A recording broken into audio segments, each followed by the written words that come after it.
Christmas Eve, Mary. Oh, Merry Christmas Eve to you too, Dave. You're here early. I couldn't sleep. Oh. Are you nervous? Oh, well, the nerves mean you kind of care what happens tonight. I mean, you don't have to say much of anything. People aren't looking for a sermon. I know, but Gabe, I haven't told anybody, but this past week, something's really been tugging at my heart. Really? What is it? Well, you know when I asked you about doing a show here?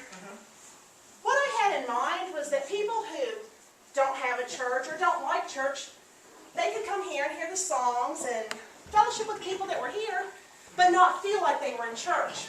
Yeah. But lately, I don't know. I don't want this to sound hokey or anything. But you feel like God wants you to say something to those who might come. Yes. Well, that doesn't sound hokey, Mary. But I don't want to do it, Gabe. I'm not a preacher. And besides, God hasn't even told me what He wants me to tell them. Well, you just said it yourself that, you're not here to be a preacher. And those who come to this program tonight is not for those coming who like church. I mean, why do you think I opened up this coffee shop? I mean, this town doesn't need another corner store with hot tea, chai, and, muffins. But people are in the real world, and coffee shops are part of that real world. Church is not just for Sundays, it's for Mondays, Tuesdays, and Wednesdays. It's for all the days of the week. People don't go to church every day, but it doesn't mean they can't stop being the church every day. Wait a minute. What do you mean, be the church? Well, in the Bible, it says that being the church is not about a building that people go into. It says that the church is a group of people who believe and follow Jesus and what He's all about. I opened this coffee shop so I could be the church Monday through Saturday, not just on Sundays. And, look around. There's no pews, there's no steeple, but I believe God is here. And since I'm here, and you're here, and Beth is here, and all the other Christians that walk through that door are here, then I believe the church is here. And those people that come in and buy a cup of coffee and, an encouraging word or a smile, then we've done our job. And people can start liking the church without even realizing it. Yeah, a lot of people don't like to go to church. Well, do you blame them? No, not with all the crazies out there. Well, there are a lot of misguided Christians out there claiming to love God, but they surely don't live like it. They start hating the sinner so much that they start hating the sin.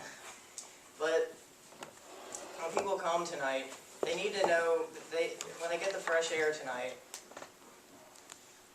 they need to know that about the loving Jesus, the kind, compassionate Jesus that I see shining in you. Well, thanks, Gabe. That does help. But I still don't know what I'm going to say. Well, I think you should trust God.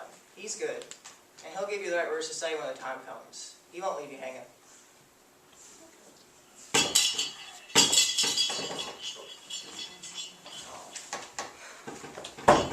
Wow, I haven't seen it snow like that in years.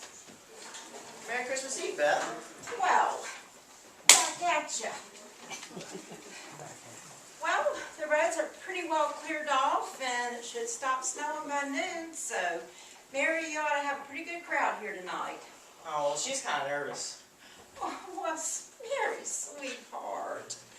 Oh, you're going to do just fine. I'm sure God's smiling down on you already.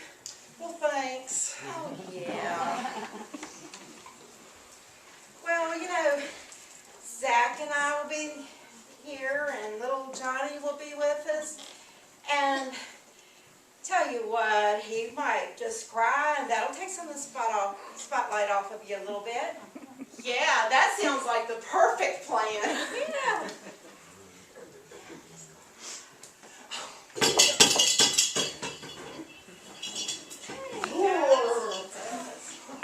It's extra cold up there, so make mine extra hot.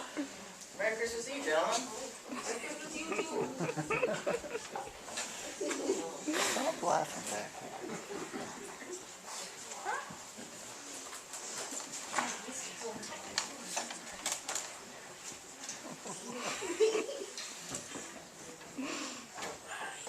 Here you go. And and for you, and for, oh, wait a minute, you're not Walter. Where's Walter? You know, I gave him a call, and when he picked up the phone, he coughed slightly and he said, "Oh, I'm sick." Yeah, it said it all pretty convincing. Here, I'll drink his. I'm drinking.